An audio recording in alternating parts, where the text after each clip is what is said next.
Dans cette leçon, on va voir la partie 2 des machines à vecteurs de support, les SVM. Donc, on va revenir vers l'exemple des fleurs iris. Donc, on va utiliser le SVM, cette technique, le classificateur SVM avec les données iris. Ensuite, on va voir la régression à vecteur de support ou le SVR. Donc, on va tracer les différentes classificateurs ou classifieurs SVM à l'aide du jeu de données iris. Donc, l'exemple qu'on a déjà fait dans la leçon précédente, donc c'était des données simples. Maintenant, on va utiliser des données un petit peu compliquées. Donc, on va les télécharger à partir de la bibliothèque de scikit-learn. Voilà, donc on va utiliser l'algorithme SVC. Donc, pour faire cette classification, donc normalement, il va créer 3 classes. Parce qu'on a tout simplement 3 espèces de fleurs. Donc, on va voir la limite de décision. On va voir les subdivisions qu'il va créer. Donc, les deux modèles linéaires ont des limites de décision linéaire, donc les hyperplans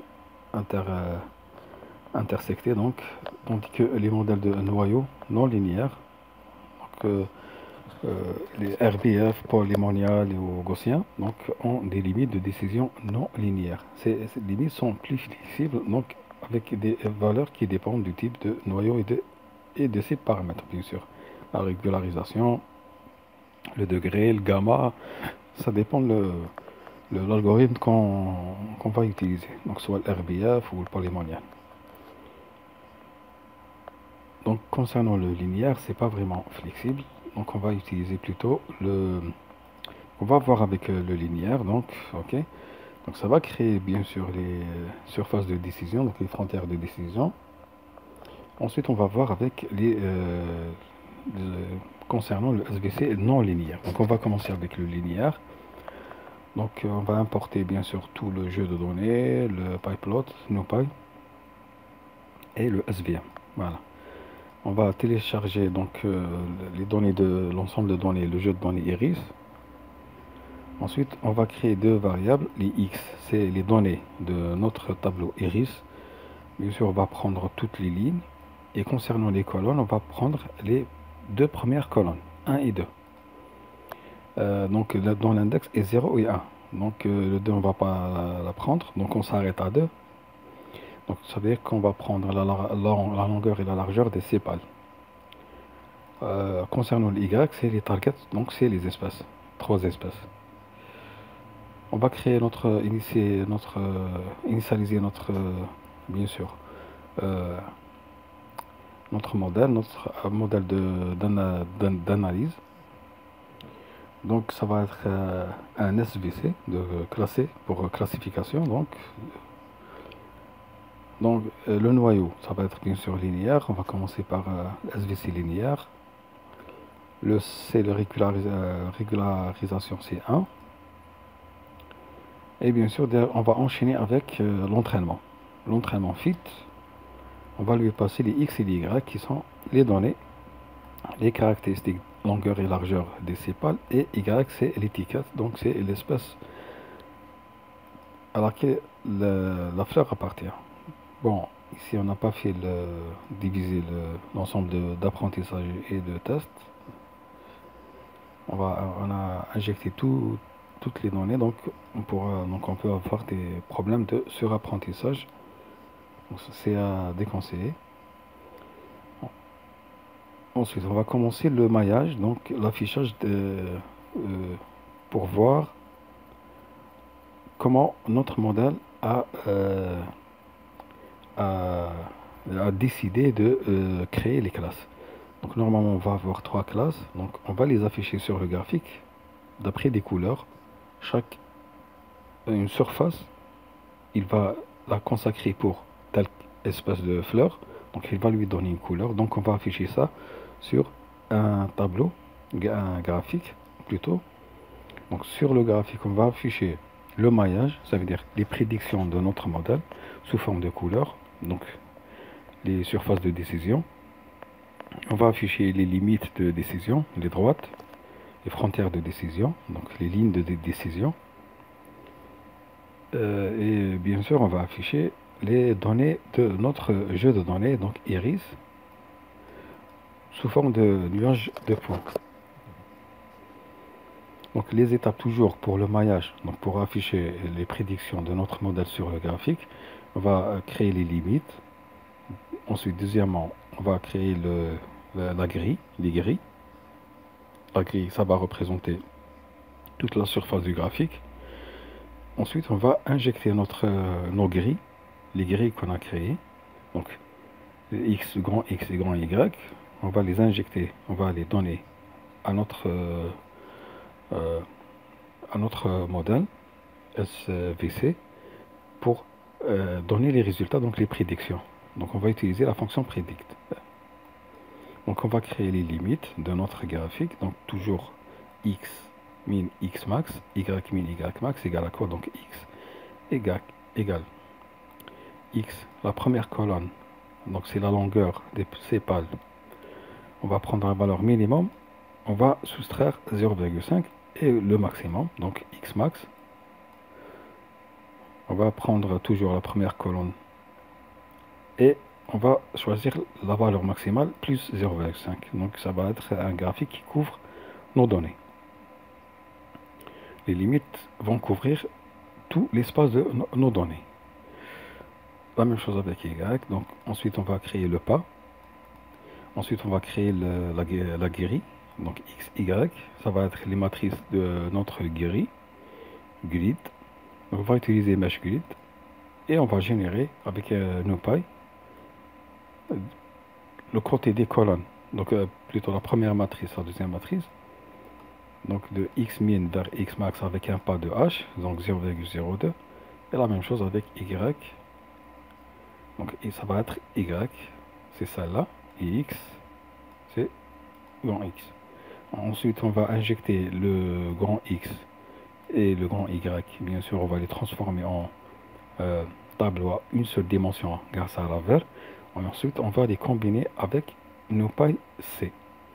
De 8. On va combiner les deux tableaux, à une dimension pour avoir un tableau de deux dimensions. On va l'injecter dans la fonction predict de notre modèle. Le tout, on va le mettre dans Z.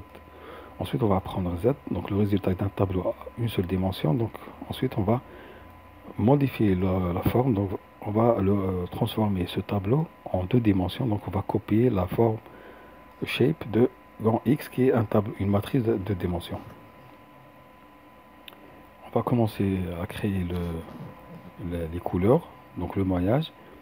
On va utiliser contour F pour créer les couleurs de ligne, donc les niveaux de ligne, avec des couleurs de remplissage, donc grand X, grand Y qui sont les coordonnées de notre grille, et Z qui va prendre chaque point de la grille et lui donner donc une classe, la placer dans une classe. Donc elle va donner à chaque point de notre grille une couleur d'après l'endroit de ce point dans la grille. Donc si elle appartient à la classe 1, il va lui donner une couleur, la classe 2 une couleur, une autre couleur, la classe 3, puisque 3 fleurs, 3 espèces, une autre couleur. Et bien sûr l'alpha c'est 0,1, donc c'est la transparence, on va rendre un petit peu transparent. On va créer les lignes maintenant de frontières. Les lignes ou la frontière donc qui sépare les classes avec bien sûr contour, la fonction donc contour de matplotlib, toujours x, y, z et la couleur c'est noir. Ensuite on va afficher les données, donc scatter, un nuage de points. On va prendre la première colonne de x, ça c'est l'axe des abscisses et l'axe des ordonnées c'est la deuxième colonne de x. Donc ça c'est la longueur et ça c'est la largeur. Il va afficher un point pour chaque fleur. Et la couleur, on va utiliser une couleur de Y. Voici le résultat. Voilà. Donc ça c'est la première classe, deuxième classe, troisième classe. Donc première espèce, deuxième espèce, troisième espèce. Voilà. Donc c'est d'après ces couleurs, donc il a prédit toute cette surface comme faisant partie de la deuxième espace. Et voilà. C'est à peu près la même chose, hein, sauf pour les points qui sont ici. Donc, si on a pris par exemple la deuxième, la troisième et la quatrième colonne, ça veut dire que les deux points, on va les mettre après le 2.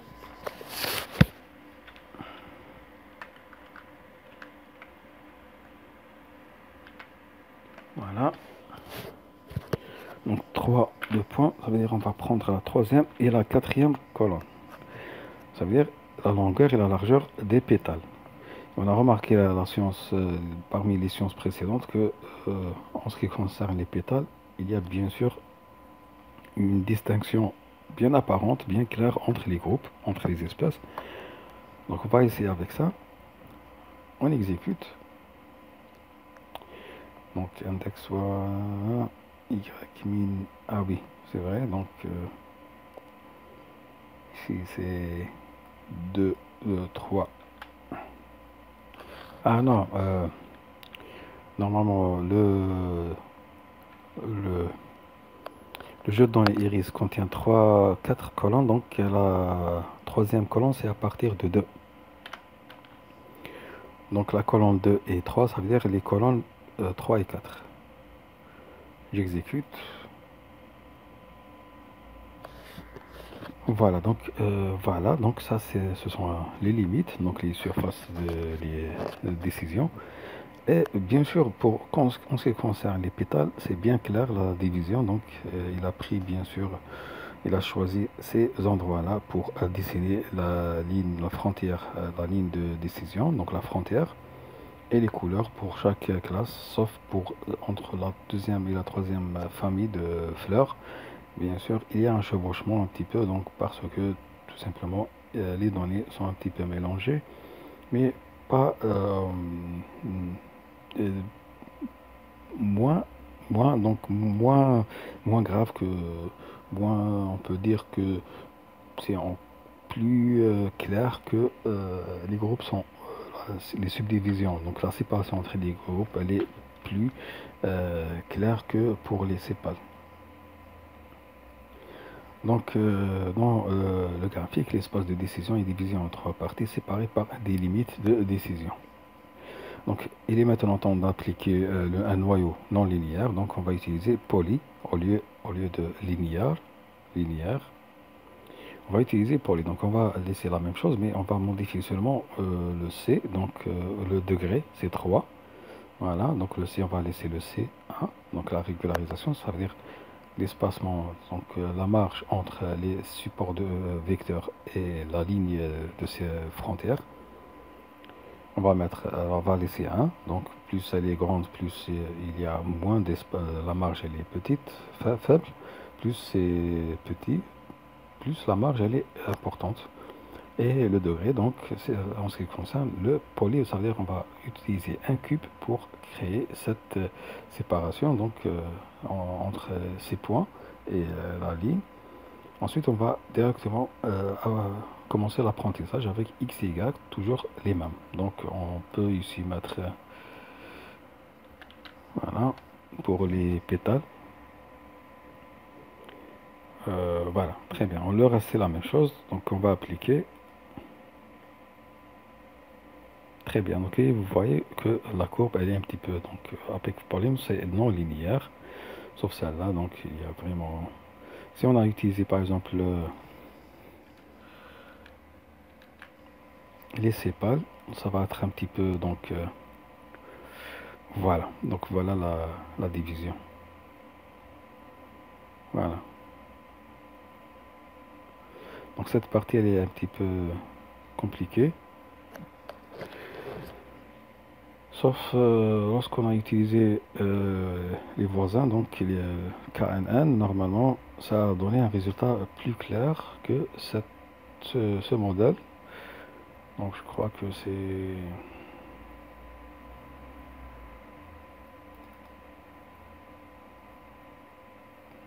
2, je crois. 3.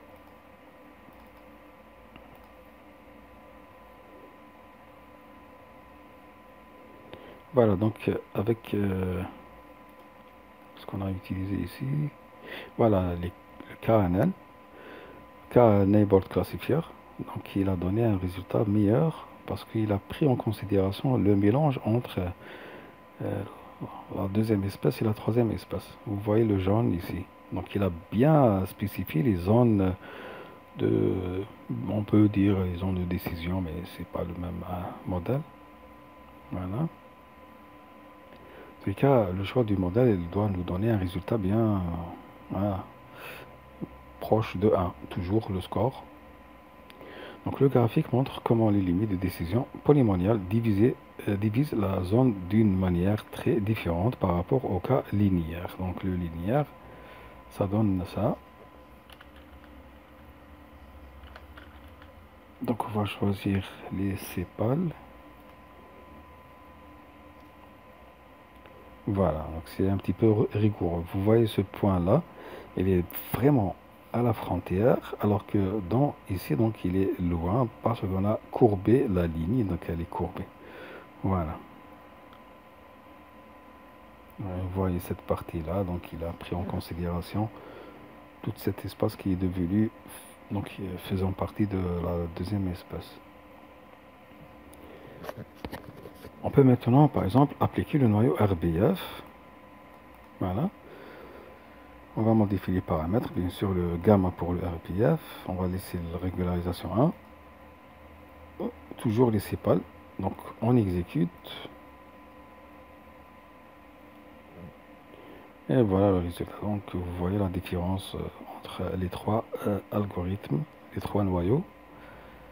Voilà. Si on choisit les pétales, donc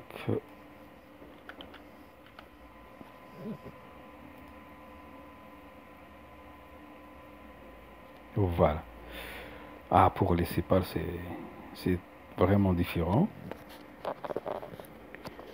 Sauf qu'il a pris tout cet espace, il a considéré comme faisant partie de l'espace 3, mais quand même, ça va donner des résultats un petit peu erronés. Si on a par exemple,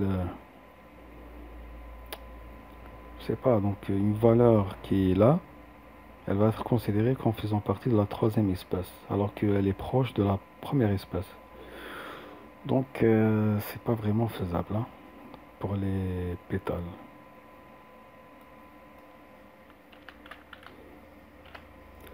Donc, à vous de choisir le noyau à utiliser. Donc, d'après les résultats de voilà, d'après les résultats. En ce qui me concerne, donc je préfère le noyau polynomial. Donc, c'est plus proche de la réalité.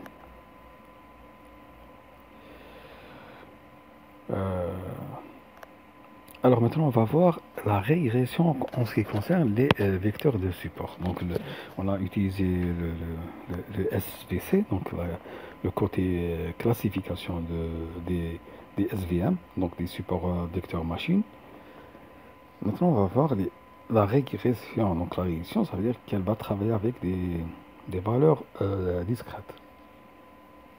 Donc, lorsqu'on la classification, elle travaille avec des valeurs continues.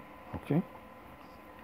En général, ça va être des données numériques, pas que, mais en ce qui concerne la régression, donc on va travailler avec des données, donc des valeurs discrètes. Donc on va prédire, euh,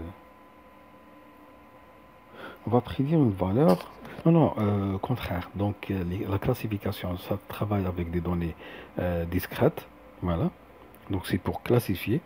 Donc soit une classification binaire ou dans le cas par exemple non linéaire, on peut par exemple diviser en, bon ça dépend le nombre de classes, donc en deux ou en plusieurs.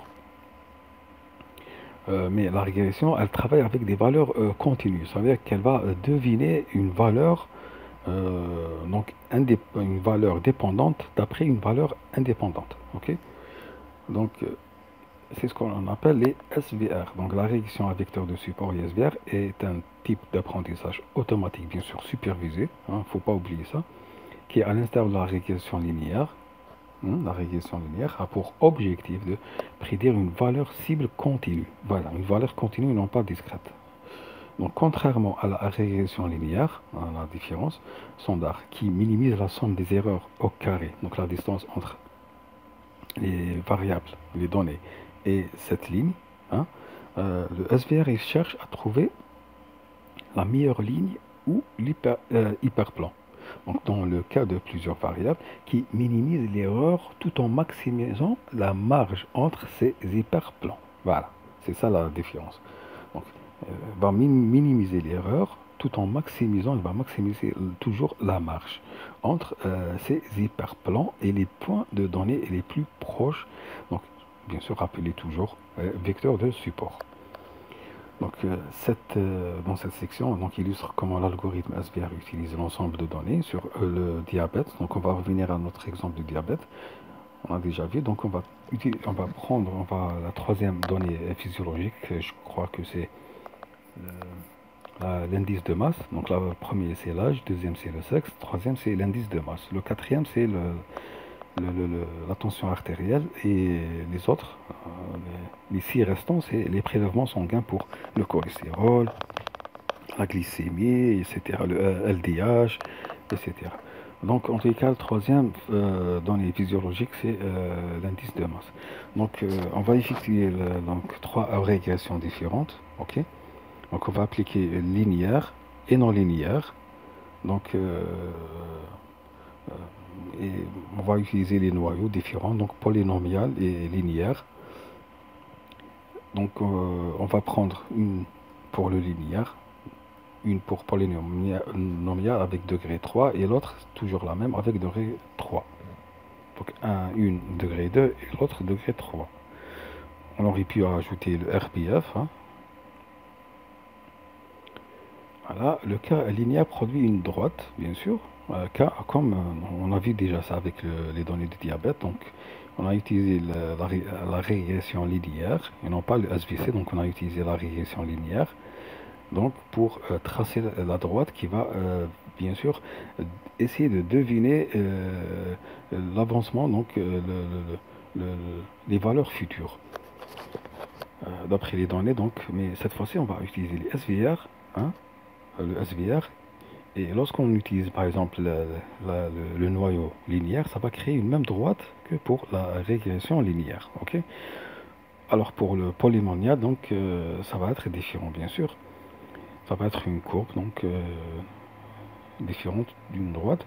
Donc le cas linéaire produit une droite car le modèle prédictif linéaire est très similaire à la régression linéaire vu précédemment, tandis que les régressions polynomiales sont construite à partir des deuxième et troisième degrés. Voilà, deuxième et troisième degré. La fonction SVR est presque identique à la fonction SVC. Hein? C'est presque la même chose. Donc le seul aspect à prendre en compte est que l'ensemble de données de test doit être trié par ordre croissant. Ça c'est très important, sinon on va avoir une ligne de séparation d'une forme vraiment n'importe quoi. Donc il y a une forme différente qui n'a aucun sens. Donc il faut toujours mettre nos données, donc les X, nos données, l'ensemble des données donc, qu'on va de test. Hein. Ici on va diviser les données d'apprentissage et les données de test. Et donc on doit appliquer un ordre. Donc on doit ordonner notre tableau, les données de test avant de les injecter dans le modèle pour la prédiction. Le code, qu'est-ce qu'il fait? Il va importer bien sûr toutes les bibliothèques et les modules qu'on va utiliser. Ensuite, on va charger bien sûr le diabète, les données de diabète. Bon, là on va diviser donc les données pour l'entraînement X et Y et X et Y pour le test. Donc on va entraîner notre modèle avec les données d'entraînement, d'apprentissage. Donc, et les données, on va l'évaluer donc avec les données de test. Donc on va prendre les 20 derniers comme données de test et le reste, donc ça va être les données d'entraînement. Donc toujours les données d'entraînement d'apprentissage, ça va être, ils représentent presque 80% des données du global des données. Donc le reste, les 20%, ça va être des données de test pour évaluer le modèle prédictif. Ensuite, qu'est-ce qu'on va faire? On va prendre bien sûr la deuxième colonne, la colonne dont l'indice est 2. Donc ça veut dire la troisième colonne dans le jeu de données diabète. Ça veut dire normalement c'est l'indice de masse. Voilà. La même chose pour les données d'entraînement, donc en ce qui concerne le X. Ensuite, qu'est-ce qu'on va faire? Ça, c'est un tableau une seule dimension, donc on va le transformer en un tableau à 2 dimensions grâce à np.newAxis positionné hein, dans la partie colonne et non pas dans la partie ligne. Donc ça veut dire qu'on va créer un tableau à 2 dimensions. On va ajouter une colonne. La même chose avec les données d'entraînement. Maintenant, le point le plus crucial, hein, on est obligé de trier par ordre. Donc, on va appliquer la fonction sort sur notre tableau 2D et axis 0, donc sur l'axe, sur les lignes, et non pas les colonnes. Donc, on va commencer ensuite, on va prendre le test, on va le multiplier par 100 parce que, si vous vous souvenez, les données dans le jeu de données, donc les valeurs dans le jeu de données diabète sont des valeurs normalisées, ça veut dire des valeurs mises sur le même échelle. Donc, pourquoi on fait ça? Pour tout simplement éviter que les grandes valeurs dominent sur les petites valeurs. Donc, pour que toutes les données soient traitées de la même façon et vues par notre modèle de la même façon. Donc, on va les mettre sur la même échelle. Donc, la normalisation va conduire à réduire ça va réduire les données d'une façon drastique. Voilà, drastiquement. Donc, on va avoir des valeurs petites, 0,01 par exemple. Donc, pour avoir des données décimales, plutôt, ça veut dire des données, non pas des virgules, donc des données importantes, donc de grandes valeurs, on va multiplier par 100. Ensuite, on va initialiser notre modèle SVR. Donc, on va initialiser trois modèles. Toujours SVR hein, pour la régression, mais avec un noyau linéaire, les autres avec des données polynomiales, mais avec des degrés 2 et 3.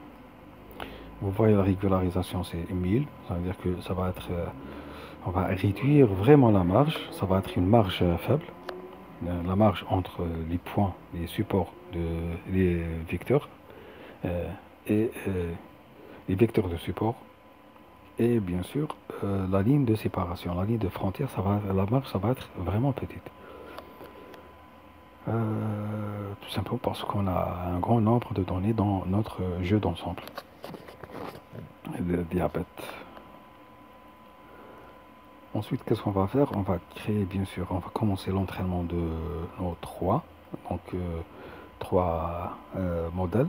Donc, bien sûr, on a créé 3 modèles pour voir lequel il nous donne les meilleures prédictions. Ensuite, on va créer donc les résultats de prédiction. On va les mettre dans Y. Hein. Voilà. Donc là, c'est le modèle, l'apprentissage. Ensuite, la prédiction. Donc, n'oubliez pas, fit, predict toujours. Donc, l'apprentissage. Ensuite, la prédiction.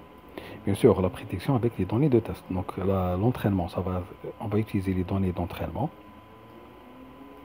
Et la prédiction va utiliser seulement les données de test pour avoir un Y normalement le même que Y-train ou proche. Puisqu'on a créé 3 modèles, donc on va entraîner les 3 modèles. Ensuite, on va prédire les 3 modèles. On va tester les 3 modèles. On va créer un nuage de points avec X-test bien sûr et toujours Y-test, ça veut dire les valeurs de test. Ensuite, on va créer les 3 droites qui représentent les modèles de prédiction. Le premier, donc, il va utiliser le jeu de données, donc X test, Y. Y, c'est qui? Y, normalement, c'est le premier modèle. Voilà. les résultats de prédiction de notre premier modèle, le SVR. Le SVR, c'est celui-là, linéaire. Donc, la première ligne, la première droite, plutôt la première tracée, ça veut dire les résultats de prédiction, va être une ligne droite. Donc, parce qu'on va utiliser Y. Y, c'est SVR. SVR, c'est linéaire. Donc, la couleur bleue. Donc, normalement, on va avoir une droite bleue. Le deuxième, toujours un tracé avec X, toujours X0 test et Y2. Alors, Y2, c'est qui? Y2, c'est SVR2. Les résultats de prédiction de SVR2. SVR2, c'est qui? Eh bien, tout simplement, polynomial avec degré 2. OK? Donc, ça va être une courbe. Et le troisième, on va utiliser, bien sûr, Y3, le tracé. Y3, c'est qui? C'est SVR3 et SVR, c'est toujours polynomial avec degré 3. Ça veut dire qu'il y a plus de courbure. On va exécuter le code et voir le résultat. Donc en bleu, ça c'est linéaire. En rouge, c'est polynomial avec degré 2. Et en vert, c'est polynomial avec degré 3. Voilà. Donc les trois courbes de régression sont représentées par trois couleurs. La régression linéaire en bleu, le polynomial second degré est en vert. Non, c'est en rouge. Voilà, en rouge. Et le polynomial troisième degré, c'est en vert. Ça, c'est troisième degré. Le degré 3. Celui-là. Bien sûr, vous voyez donc les données de test hein, sont éparpillées un petit peu partout. Donc, il y a pas vraiment une corrélation. Donc, il n'y a pas vraiment une bonne prédiction. Donc, sauf que on peut voir que ça prend une forme parabolique. Donc, le rouge, il est plus proche, plutôt. Le rouge, il est plus proche que donc la prédiction. Donc, il prend la forme de l'ensemble des variables, comment elles avancent. Peut-être ça, c'est une valeur. Donc, peut-être c'est une valeur aberrante. Donc, on peut détecter ça. Donc, c'est si la prédiction à ce x-là est vraiment loin de la valeur réelle, celle-là, donc on peut dire que ça c'est une erreur, donc c'est une valeur plutôt aberrante, ça veut dire une valeur qu'on peut la supprimer, par exemple causée par un mauvais prélèvement ou un instrument défectueux. En tous les cas, ça c'est à vérifier cette valeur-là. Le reste il est un petit peu proche des tracés de prédiction, des droites de prédiction. Voilà. On prend par exemple x0 test 0. Ça veut dire la première valeur du tableau x0 test. Ça va nous donner cette valeur-là. On va afficher les y. Donc normalement, dans la réalité, le y, le x, ce x-là, moins 7,441, on peut dire ça, a une valeur y de 233. Ça veut dire quoi? Ça veut dire l'indice de masse. Cet indice de masse, n'oubliez pas, les valeurs sont normalisées, donc c'est pas vraiment la valeur réelle, hein. Elle est normalisée. Donc, mais il représente toujours, l'information n'est pas perdue, même si la valeur n'est pas la même que l'indice de masse réel, mais l'information n'est pas perdue. C'est ça la normalisation. C'est une transformation des données, c'est une normalisation des données sans perte d'information. La valeur, elle est toujours là. La signification, elle est toujours là. Donc, pour cet indice de masse, on a ce nombre de prédictions concernant l'avancement de la maladie du diabète. Voilà. Donc, normalement, lorsqu'on va injecter cette valeur dans notre modèle de prédiction, par exemple le SVR qui est une ligne droite, si ça marche, si c'est un bon modèle, normalement, il va nous donner un résultat proche de 233. Donc, on exécute, on a 68. Donc, c'est vraiment loin. On va prendre pour toujours le deuxième, le score. Voilà, on va afficher le score de notre modèle. On va lui donner les X test et Y test pour l'évaluer. Donc, moins 0,72. Donc, c'est pas un bon modèle. Mais ça ne veut pas dire qu'il n'y a pas une relation entre les variables, hein, entre les données. Donc, ça veut dire que notre modèle n'est pas vraiment productible. On va prendre le SVR2, ça veut dire polynomial à second degré. Donc toujours la même valeur. Donc maintenant on va voir le résultat de prédiction s'il nous donne une valeur proche de 233. On va exécuter, donc on a 162. Il est meilleur quand même. Il est meilleur que le 68 du premier modèle. On va voir le score maintenant de notre deuxième, c'est moins 0,02, donc c'est plus proche de 0. Mais malgré que cela, donc n'oubliez pas, pour avoir un meilleur score, il faut avoir une valeur proche de 1. Plus c'est proche de 1, plus c'est meilleur. On va prendre le troisième maintenant. Ça veut dire polynomial troisième degré. Donc c'est 102. Il est loin des 233. Normalement, on va avoir un score donc pire. Donc moins 0,19. Mais loin de celui-là. Donc le pire, c'est celui-là. La conclusion pour ce chapitre, donc on a étudié des cas simples donc de problèmes de régression et de classification résolus grâce à la bibliothèque scikit-learn. De nombreux concepts de la phase de validation d'un modèle prédictif ont été présentés, voilà, de manière pratique à travers des exemples concrets.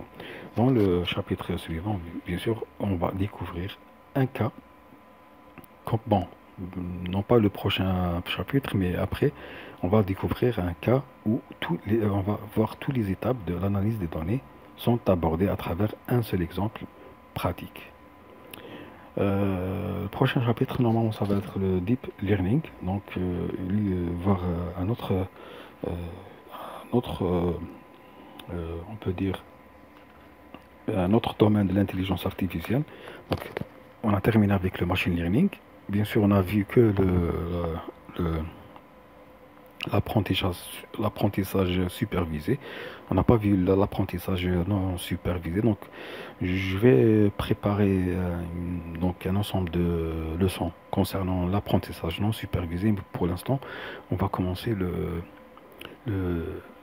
deep learning, donc un autre domaine de l'intelligence artificielle qui est utilisé surtout dans le traitement des images et la vision par ordinateur.